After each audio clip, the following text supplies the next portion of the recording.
I'm Mukaram Baiji, or Mux Baiji. I'm a director at KPMG. I'm one of the leads for Mobility 2030, which is a future of mobility program that we're running in conjunction with Ford in the UK. I'm actually an engineer by background, but for the last 10 years or so, I've been in the consulting gig. And I guess let me give you a little bit of background in terms of how Mobility 2030 came about. Over the last sort of 4 or 5 years or so, KPMG has been involved in a series of projects working with a whole host of organizations around the impact of electrification, autonomy, mobility as a service on various aspects of business. And whether this was with transport authorities around shared mobility services, whether it was with automotive OEMs around the autonomous vehicle and the business opportunities or challenges that creates, or indeed with energy companies around the impact of electrification on infrastructure and the like. And what became quite apparent was that the way, I guess, people, goods and services move is going to be fundamentally disrupted by these 3 trends. And I'm guessing that's no surprise to most of you in the room, but in terms of electrification, autonomy, and mobility as a service. And what we are seeing and what we believe is that a new ecosystem is going to emerge, or is already emerging, with the consumer right at the heart, at the center of it. This new ecosystem, which is data-driven, which is interconnected, which is on demand and clean. But for this ecosystem to emerge, it needs an unprecedented level of collaboration and working together of organizations that previously really wouldn't have thought about working together. Payment processing company with an automotive OEM, for example, and so on and so forth. So about a year ago, Ford and KPMG came together to form what is now known as the Mobility 2030 network. We brought together about 40 to 50 organizations from across all aspects of the mobility ecosystem to come together and think about what that future mobility ecosystem would look like, and then think about what kind of challenges and opportunities and risks that it presents, and how do we work together to shape this ecosystem and overcome this. And that's been a lot of fun. And I guess probably the best part about it is Dave talked about the roadmap, which is knowing how to kind of get somewhere. We had the opportunity to kind of almost imagine what we think the future could look like, and then work backwards. And this is what we came up with. So if I can...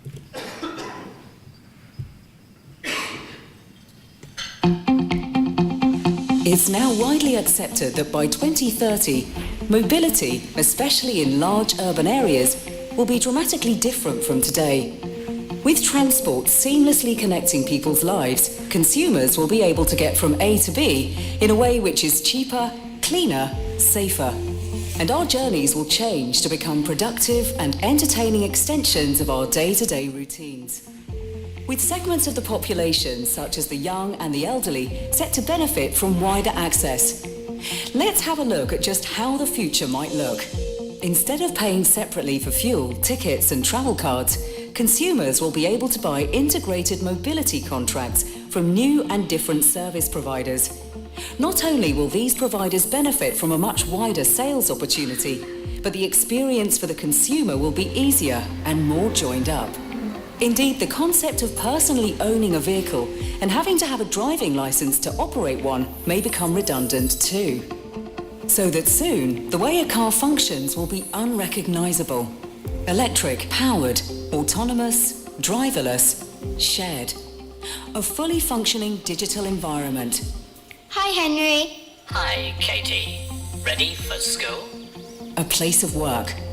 And a place to play. And with new entrants developing technology such as kinetic energy road harvesting, businesses are set to gain further from new revenue opportunities. New and previously unthinkable collaborations in and between sectors, not just how a car looks, but how it functions.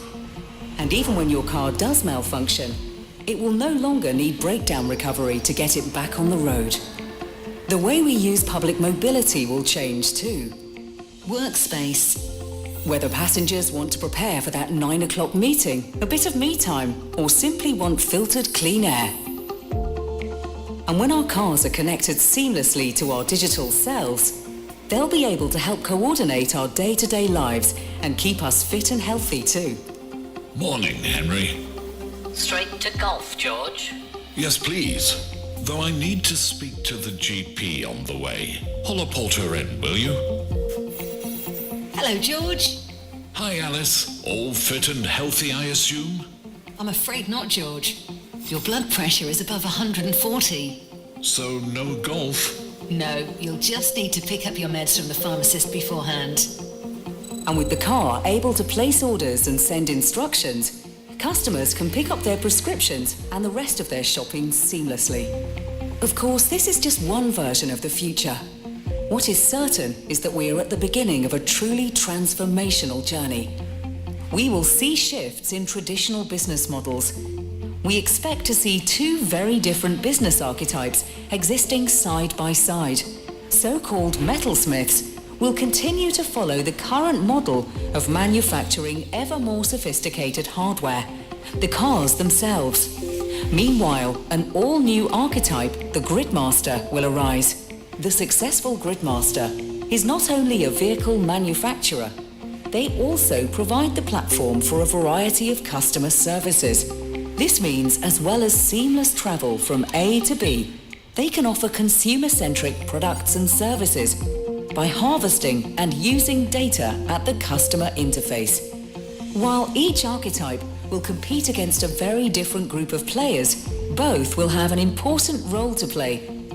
By 2030, a new mobility services segment worth well over $1 trillion will emerge from products and services related to autonomy, mobility, and connectivity. We believe that future success will only come through an unprecedented degree of collaboration and through design and thinking across government and business.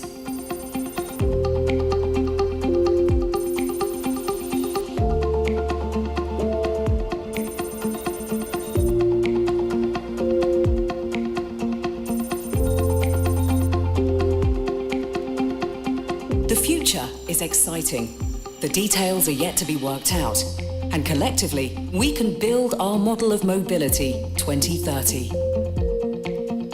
To find out more, speak with one of KPMG's strategic advisors.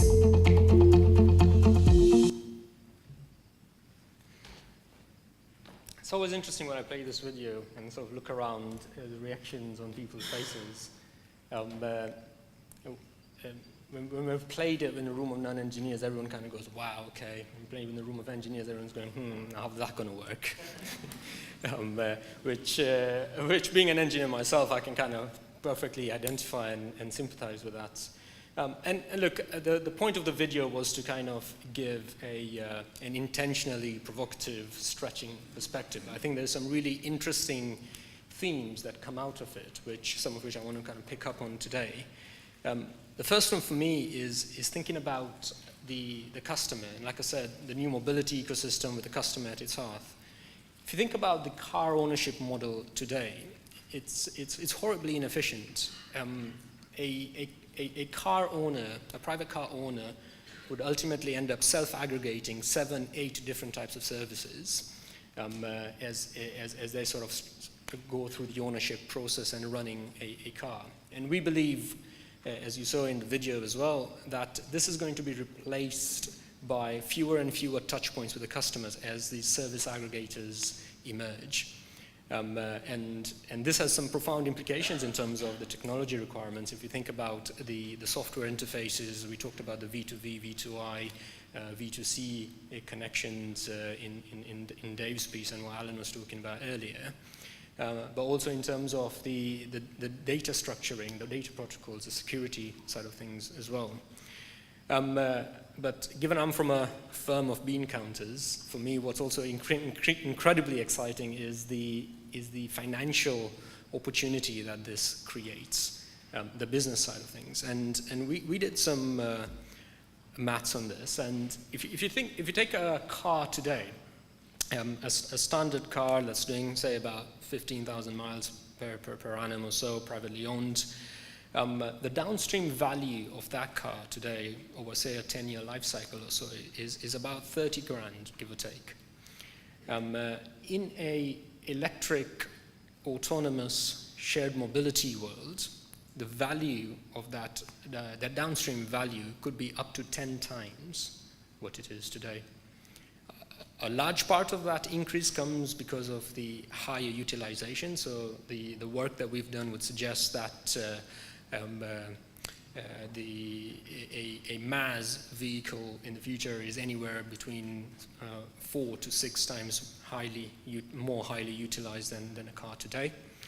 But what is really interesting is the left-hand side of that pie, where the opportunity for a whole host of new revenue streams. Some of that is because of the time that gets freed up when the car's effectively driving itself. Opportunities for new services that are connected into the car. I mean, we're starting to see some of that coming through already with some of the car sharing services that have tie-ups with supermarkets, whereby if you take a said car sharing service to go to a supermarket, there's an extra voucher you get, and so on and so forth. I think that's only just the beginning. This opens up a whole variety of very, very different and very interesting revenue streams that makes it incredibly exciting. So I guess this is a view from a future 2030 perspective. If we think about what this means to the market today, we've done some modeling from a UK perspective in terms of how we think the market's going to evolve, both from an electric perspective, from a MaaS perspective, mobility service, as well as from an autonomous perspective. If I take those in turn, from an EV perspective, some of the work that we're doing with our technical partners out in Europe would suggest that EVs will hit TCO parity by your early 2020s. And once that inflection point is passed, the rate of uptake is going to accelerate quite substantially. Now, there's a whole host of factors there. There's, if you think about the GM announcement that came through yesterday, there's an increase in the number of models which are available. So the choice is going up. There are regulatory drivers which are incentivizing the uptake of EVs.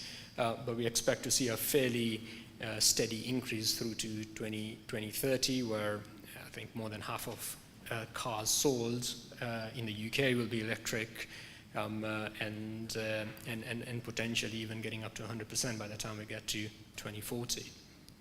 From a mobility as a service perspective, this is already sort of picking up in urban areas, but is more restricted in urban areas. It's going to start getting increasingly more popular as AVs come into the mix, and different types of shared mobility services arise, and whether that's ride-hailing, shuttling services, and so on. We did a survey of both executives as well as consumers, which I'll touch on in a minute, but the prevailing views when you think about the 18 to 24-year-olds in the UK is that more than half of people that own cars today will probably not want or will not own a car by the time we get to 2030. So that kind of gives you a sense in terms of the paradigm shift in terms of attitudes towards car ownership that's going on in the market. From an autonomous technology perspective, we're expecting uptake to start kicking in around the mid-2020s, which is sort of where we'll start to see level 4 cars coming onto the road, pretty much consistent with the map that Dave was showing earlier. And as some of those barriers get overcome in terms of safety perceptions, in terms of the cellular or indeed the data connectivity and all, that's going to steadily rise through to perhaps a quarter of sales by the time we get to 2030 and then beyond as we go further.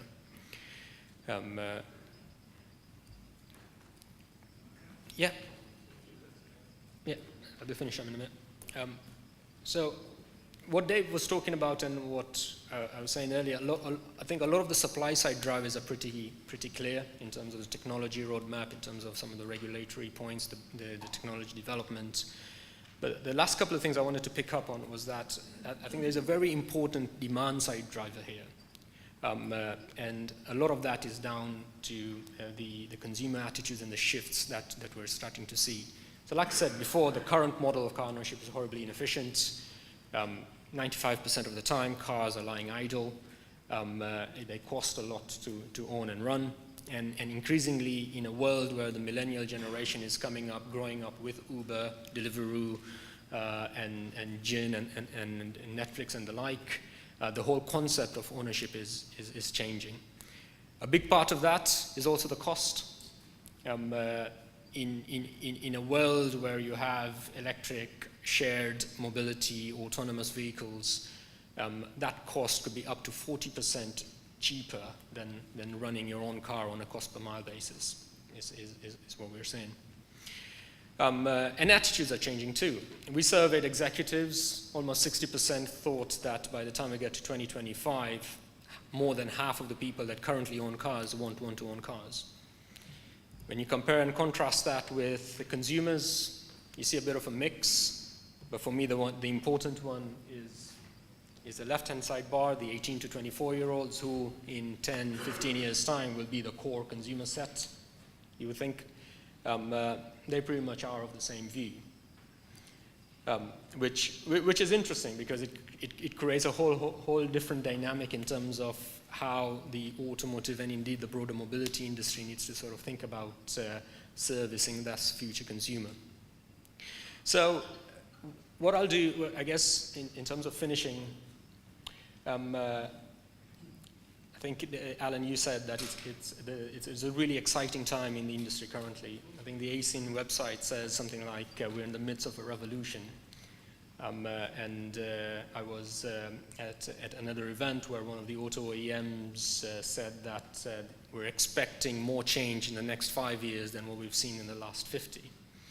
I think that's an incredibly exciting time for the industry, not just from a technology perspective and the kind of challenges and the interesting problems that we need to solve, but also from a business perspective, because there's a whole host of really exciting opportunities, but also some scary opportunities too, because there's a whole host of uncertainties that need to come about. So I guess as a final word, I think our perspective is that there are a number of key ingredients which companies will need to think about as they position themselves to thrive in this emerging ecosystem.